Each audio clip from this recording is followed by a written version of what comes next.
Hello everyone, how are you? This is Dr. Chavikar. Welcome to my channel Krishna Institute of Law. आज हमारा lecture base है economics के topic capital intensive technique. देखिए, जब भी आप कोई इंडस्ट्रियल डेवलपमेंट करते हैं तो आपके पास बहुत सारी टेक्निक्स होती हैं कि आपको कौन सी टेक्निक चूज करनी है। तो दो तरह की टेक्निक हुई, एक कैपिटल इंटेंसिव और एक आप लेबर इंटेंसिव। तो आपका जो है कैपिटल इंटेंसिव टेक्निक में क्या होता है कि आप जो है अपनी फैक्ट्री में ज़्यादा से ज़्यादा आप क्या यूज़ करते हैं, उसमें मशीनरी यूज़ करते हैं, उसमें सारी चीज़ें जो है ऑटोमेटिक होती चली जाती हैं।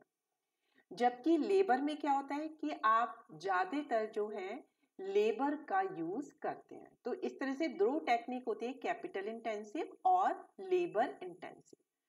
तो अब हम इनकी मेरिट बताने से पहले मैं आपको और भी ज्यादा डिटेल में बताती हूँ कि कैपिटल इंटेंसिव कैसे होती है।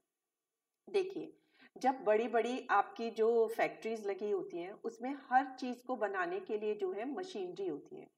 उन मशीनरी की हेल्प से आपका जो प्रोडक्शन होता है वो बहुत ही तीव्र गति से होता है और उसमें वेस्टेज भी बहुत ज़्यादा होती है। लेकिन जब आप लेबर इंटेंसिव यूज़ करते हो, लेबर को ज़्यादा यूज़ करते हो, जैसे आप अचार बनाने का काम कर रहे हैं, पापड़ बनाने का काम कर रहे हैं, या आप हैंडीक्राफ्ट बना रहे हैं, या कुम्हार जो है मिट्टी के पॉट बनाता है, तो ये सब क्या है, लेबर इंटेंसिव। इसमें आप अपने या अपने परिवार की लेबर को यूज़ करके जो है अपनी चीज़ों को प्रोडक्शन करते हैं। जबकि लेबर इंटेंसिव का बिल्कुल उल्टा कैपिटल इंटेंसिव होती है। वहाँ पे बड़ी महंगी महंगी न्यू टेक्नोलॉजी की जो है मशीनरी लगाई जाती हैं जिसके बेसिस पे हम प्रोडक्शन करते हैं। तो अब आपको समझ में आ गया होगा कि कैपिटल इंटेंसिव टेक्निक किसे कहते हैं। अब कोई भी इंटेंसिव टेक्निक लें, चाहे आप लेबर लें, कैपिटल लें, दोनों में से ही कोई हम ये नहीं कह सकते कि एक ही परफेक्ट है।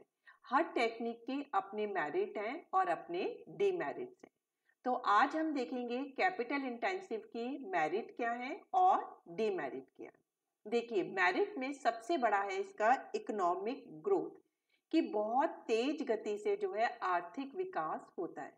देखिए, आर्थिक विकास कब होता है, जबकि देश में जो है काफ़ी इंडस्ट्रीज लगी हो, काफ़ी फैक्ट्री लगी हो और वो इतना ज़्यादा प्रोडक्शन कर सकें कि जो है लोगों की ज़रूरतों को पूरा कर सकें, अपने बनाए हुए माल को वो एक्सपोर्ट भी कर सकें। तो उससे हमें फॉरेन एक्सचेंज भी मिलती है और अपने देश में जब बेचते हैं तो उन फैक्ट्री का जो है प्रॉफिट मार्जिन भी ज़्यादा हो जाता है और लोगों को रोजगार भी बहुत मिलता है। तो इन सब चीज़ों से जो है इकोनॉमिक ग्रोथ काफ़ी तेजी से होती है। तो ये कैपिटल इंटेंसिव टेक्निक को लगा के ही पॉसिबल है, क्योंकि अगर हम हाथ से काम करेंगे तो हम बहुत कम प्रोडक्शन कर पाएंगे, जबकि मशीनरी से जो काम होता है वो फटाफट होता है और बहुत क्वालिटी वाला वर्क भी निकलता है। तो उससे इकोनॉमिक ग्रोथ तेज हो जाती है। सेकंड है मॉडर्न टेक्नोलॉजी। देखिए, आप कोई भी फैक्ट्री लगाते हैं तो उसमें जब आप मशीनरी लगाते हैं तो वो बहुत महंगी महंगी आती हैं। तो जब आप मशीनरी खरीदने का सोचते हो तो आप पुरानी तकनीकी को यूज़ नहीं करोगे, क्योंकि आप पुरानी तकनीक वाली मशीन खरीदोगे वो भी महंगी आएगी, लेकिन वो कम चलेगी और उससे आपका प्रोडक्शन आपकी ज़रूरतों के हिसाब से भी नहीं होगा। तो आप कोशिश यही करते हो कि जब हमें पैसा खर्च ही करना है फैक्ट्री में तो हम जो है मॉडर्न से मॉडर्न मशीनरी को लगाएं, जिससे हमारी वेस्टेज कम हो, प्रोडक्शन भी ज़्यादा हो और माल की क्वालिटी भी ज़्यादा हो। तो जो कैपिटल इंटेंसिव टेक्निक होती है उसमें मॉडर्न टेक्नोलॉजी का यूज होता है। नेक्स्ट है इंक्रीज इन एम्प्लॉयमेंट।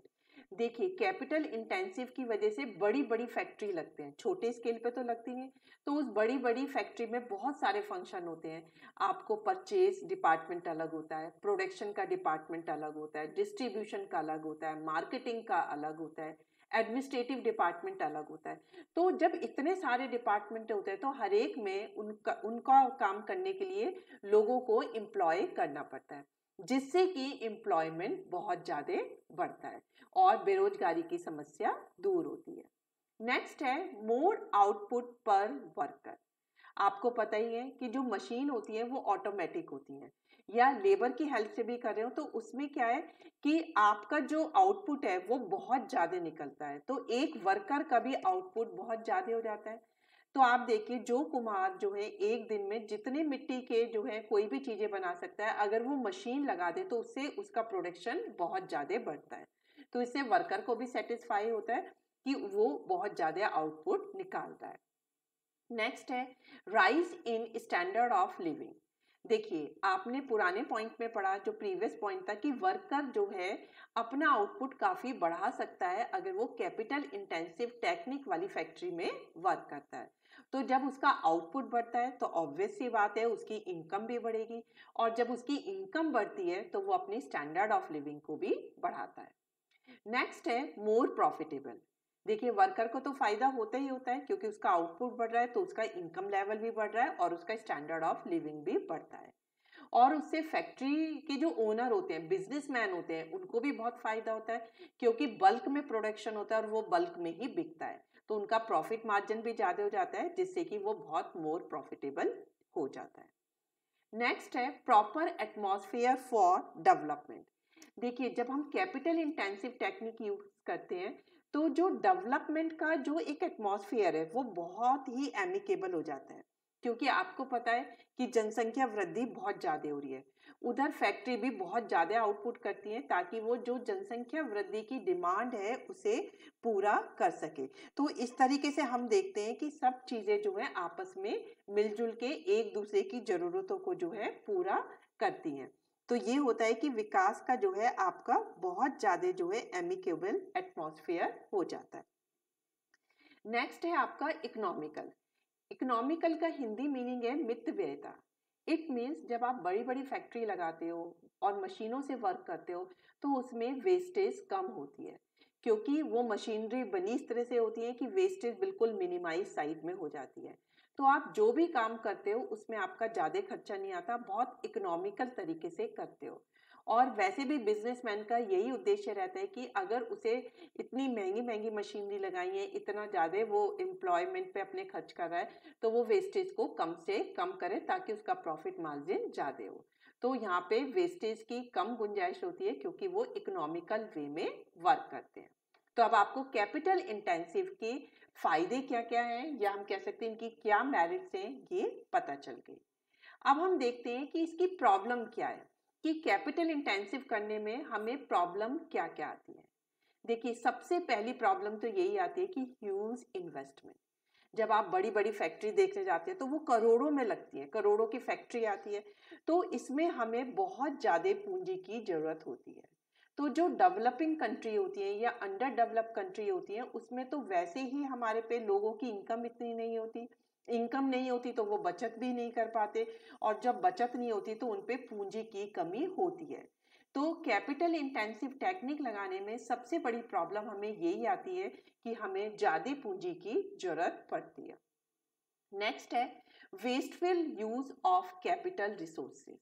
देखिए जब आपने मशीनरी लगाई, कैपिटल इंटेंसिव टेक्निक को अडॉप्ट किया, तो उन मशीनरी की कैपेसिटी होती है कि भाई इतना ज़्यादा प्रोडक्शन तो हो गई। अब उसकी मांग हो या नहीं हो तो वो तो उतना ही रॉ मटेरियल लेगी और उतना ही प्रोडक्शन करेगी।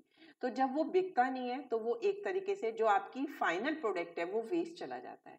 जैसे अब आप देखिए कोरोना की वजह से लॉकडाउन लगा भी था, तो बहुत बड़े बिजनेस हाउस जो थे, मांग इतनी नहीं थी, लोग घरों में बंद थे, लोगों पे इनकम भी कम थी, तो परचेसिंग पावर भी डाउन हो गई थी। तो उनकी जो मशीनरी से प्रोडक्शन हो सकता था वो बिल्कुल अनयूटिलाइज रह गया, क्योंकि उनकी जो भी माल बना रहे थे वो बिक ही नहीं पा रहा था। तो इस तरह से यहाँ पे वेस्ट भी बहुत ज़्यादा होता है। नेक्स्ट है डिफिकल्टी ऑफ मेंटेनेंस।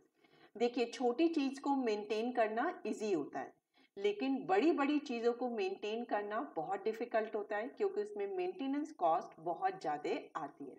तो ये भी एक इसकी प्रॉब्लम हो जाती है। नेक्स्ट है adverse effect on balance of payment. देखिए जब हम कैपिटल इंटेंसिव करते हैं तो हमें बड़ी बड़ी मशीनरी बाहर से मंगानी पड़ती है, टेक्नोलॉजी हमें बाहर से मंगानी पड़ती है।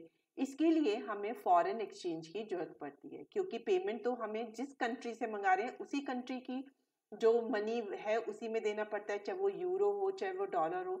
तो इससे हमारा इंपोर्ट ज़्यादा हो जाता है और एक्सपोर्ट कम होता है, जिससे कि बैलेंस ऑफ पेमेंट पे गलत इफेक्ट होता है। नेक्स्ट और लास्ट है आपका absence of basic facilities, means आधारभूत सुविधाओं का ना होना। देखिए, कैपिटल इंटेंसिव बल्क में रॉ मटेरियल खरीदता है, बल्क में फिनिश गुड्स बनाता है, तो वो फिनिश गुड्स जो है कंज्यूमर तक, रिटेल मार्केटिंग तक आराम से जाना चाहिए। उसके लिए प्रॉपर बैंकिंग स्ट्रक्चर होना चाहिए, कम्युनिकेशन के एडवांस आपके साधन होने चाहिए, जिससे कि जो कंज्यूमर है और जो बेचने वाला है वो आपस में एक दूसरे से किसी भी देश के कोने से बैठ के बात कर सके। लेकिन जो अंडर डेवलप कंट्री होती है वहाँ पे पूंजी की वैसे ही कमी होती है, तो वहाँ पे जो ये बेसिक फैसिलिटी होती है जो कि कैपिटल इंटेंसिव टेक्निक में जरूरी होती है, आधारभूत सुविधाएं, वो नहीं होती है। तो कैपिटल इंटेंसिव टेक्निक के थ्रू हम अपनी इंडस्ट्री लगा रहे हैं, फैक्ट्री लगा रहे हैं, लेकिन अगर हमारे पे बेसिक इंफ्रास्ट्रक्चर ही नहीं है तो वो सारा जो है वेस्ट चला जाता है। तो ये प्रॉब्लम हमें आती है अंडर डेवलप कंट्री में या जो आपकी डेवलपिंग कंट्री में, जब हम कैपिटल इंटेंसिव टेक्निक को यूज करते हैं। तो आज आपको बड़े इजी तरीके से पता चला होगा कि कैपिटल इंटेंसिव टेक्निक होती क्या है, उनके मेरिट्स क्या क्या हैं, और जब हम उन्हें यूज करते हैं तो हमें क्या क्या प्रॉब्लम या समस्याएं आती हैं। ये बहुत इंपॉर्टेंट चैप्टर है, इसमें से एक क्वेश्चन जरूर लगता है। आप मेरे लेक्चर को ज़्यादा से ज़्यादा बच्चों को शेयर करिए ताकि उनको भी जो है इसके बारे में, कैपिटल इंटेंसिव टेक्निक के बारे में कंप्लीट नॉलेज हो जाए। और अगर आपको मेरा लेक्चर अच्छा लगा तो इसे लाइक करना मत भूलिए। So that's all for today lecture. Thank you very much.